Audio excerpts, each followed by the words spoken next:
Okay, so today we're going to start working on our next section of inequalities, and we are going to look at compound inequalities. So compound inequalities, there's two different inequalities that are words that join to make it compound, and that will be the word and or. An and inequality is called a conjunction. It says a sentence formed by joining two sentences with and. For example, in the yellow highlighted, it's x is greater than or equal to 3 and x is less than or equal to negative or to positive 7. This can be written as 3 is less than or equal to x, which is less than or equal to 7. Okay, and we're going to look at it in a minute. It's the graph below. A disjunction is a compound inequality joined by two sentences with or. For example, let me highlight this one in pink. It says x is less than negative 2 or x is greater than or equal to 1. This graph is also below. Okay, so what we're going to be looking at is what the graphs of these look like when it's a compound inequality that's a conjunction, which is and a compound inequality, which is a disjunction, which is or. You will find the solutions of a compound inequality either by identifying whether the solution sets of the distinct inequalities overlap by combining the solution sets to form a larger one. To the left side, it says the graph of a compound inequality with the word and contains the overlap of the graphs of two inequalities that form the compound inequality.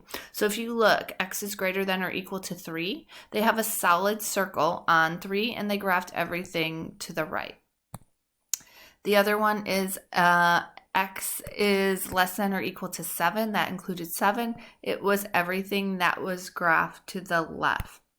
So what does the graphing of the compound look like? Well, it means that we will be taking this section to this section, and that is our solution. So it's where the two overlapped.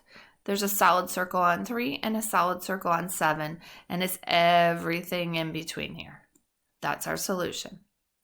All right, the next side, the graph of the compound inequality with the word or contains each graph of the two inequalities that form the compound inequality. X is less than negative 2 is an open circle on negative 2, and that is being graphed to the left. Then we have x is greater than or equal to 1. That is a closed circle, but it's everything bigger, so it's graphed to the right. If you notice that in an or inequality, they're not overlapping, they're going away from each other.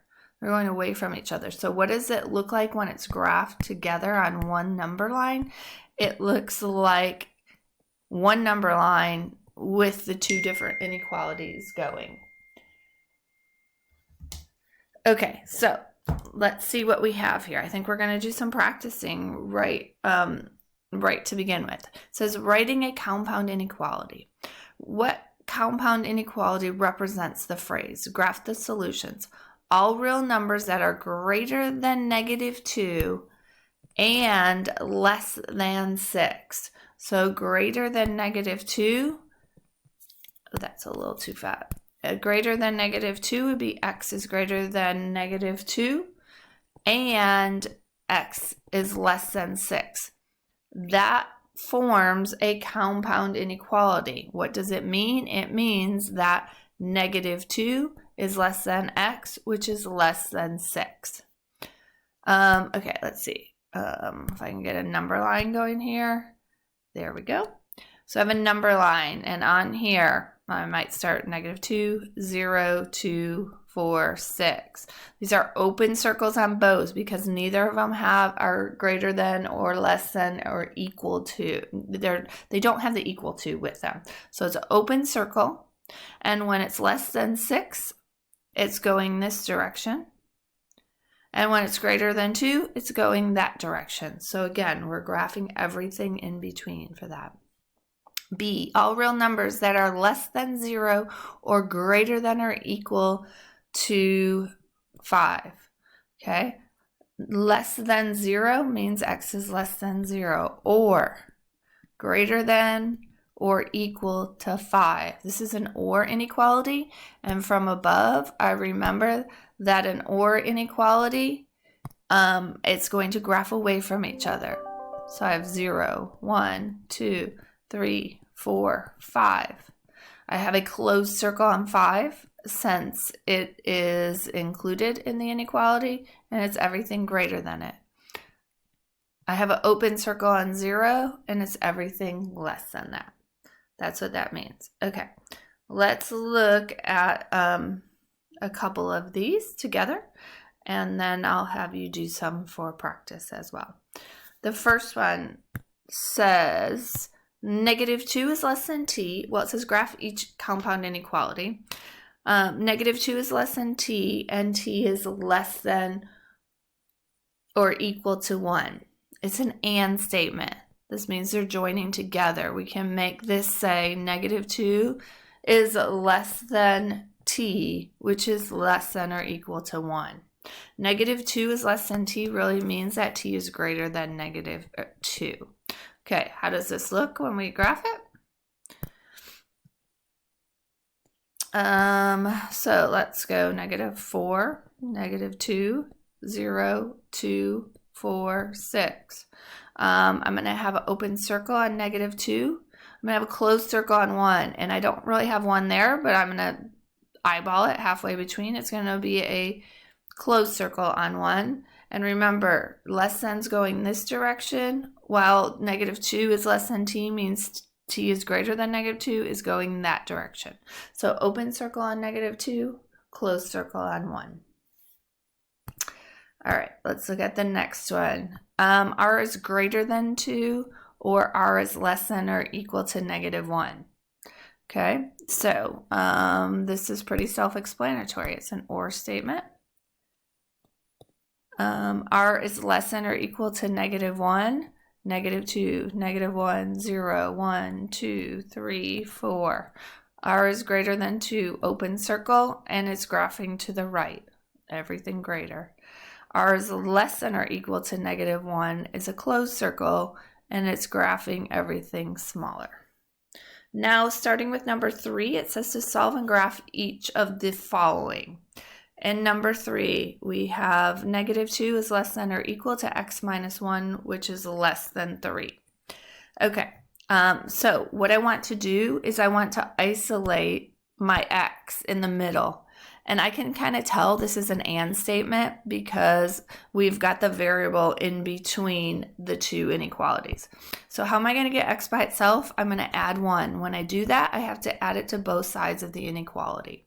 -2 plus 1 is -1 is less than x. The 1 is gone, which is less than 3 plus 1, which is 4. This is an and statement.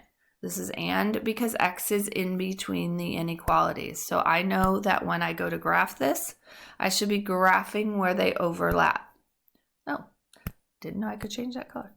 All right, so let's do -2, -1, 0, 1, 2, 3, and 4. I'm going to go ahead and I'm going to put an open circle, a closed circle on -1 and an open circle on 4. -1 is less than or equal to x means it's everything greater.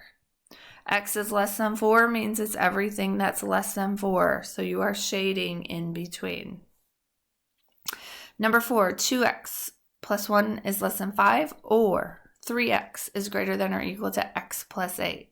So I'm going to solve the left side by subtracting 1. I gotta make that a thinner. Subtracting 1. And when I do, I get 2x is less than 4. And then I'm going to divide by 2. And this is going to be x is less.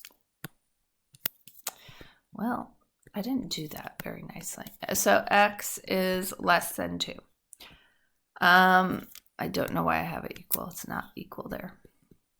Okay, or 3x is greater than or equal to x plus 8. I'm going to subtract x to this side. 3x minus 1x is 2x is greater than or equal to 8. I'm going to divide by 2. I'm going to get x is greater than or equal to 4. So I have x is less than 2 or x is greater than or equal to 4. Okay, we'll draw that. And when we do, let's go 0, 2, 4, 6, 8, 10, 12, just to fill it up. Greater than or equal to 4, solid circle, everything bigger.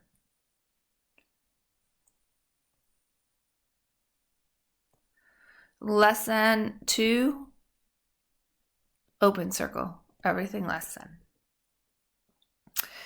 Okay, on the next page, I'm going to do number 5 with you, and then I'm going to give you some time to practice some of the other ones. Today's temperature will be higher than 32 degrees Fahrenheit, but lower than 40 degrees Fahrenheit. Graph the possible temperatures. Okay, I am going to need a number line, I know that, but when I'm thinking about it, I'm thinking, what type of inequality do I have? Well, if they're going to be lower than 40 degrees, but higher than 32 degrees, that's going to make this a and or a conjunction, because it's going to be 32 is less than x, which really means x is greater than 32. And then you have x is also less than 40. Okay, so maybe I'll go by twos. 30, 32, 34, 36, 38, 40, 42, 44. So greater than 32, open circle, less than 40. So what temperatures are possible? I mean, anything greater than 32, but anything less than 40. So we're shading everything in between. Okay, I'd like you to practice these 5. Numbers 1 and 2 say to just graph. Number 3, 4, and 5 say to solve and then graph. In number 5, make sure you change this to an or. This is an or. And then when we come back on, I can give you the answers to these. Actually, let me go ahead and give you the answers to 3, and then I'll show you what the graphs look like, and you can double check your graphs. So when you solve number 3, you should have 0 is less than a, which is less than 5. In number 4, x is less than 5, or x is greater than 6. Let me make my or clearer. In number 5, m is greater than -2. Watch that you're dividing by a negative because you switch that inequality. And m is less than -6. So number 1 and 2, you're just doing straight graphs. So when we come back on, I'll go ahead and put those graphs up before we start our next section. And our next section is going to be looking at graphing absolute value equations and inequalities. All right, so go ahead and take a couple minutes to do those, and then we'll get back on and finish the lesson up.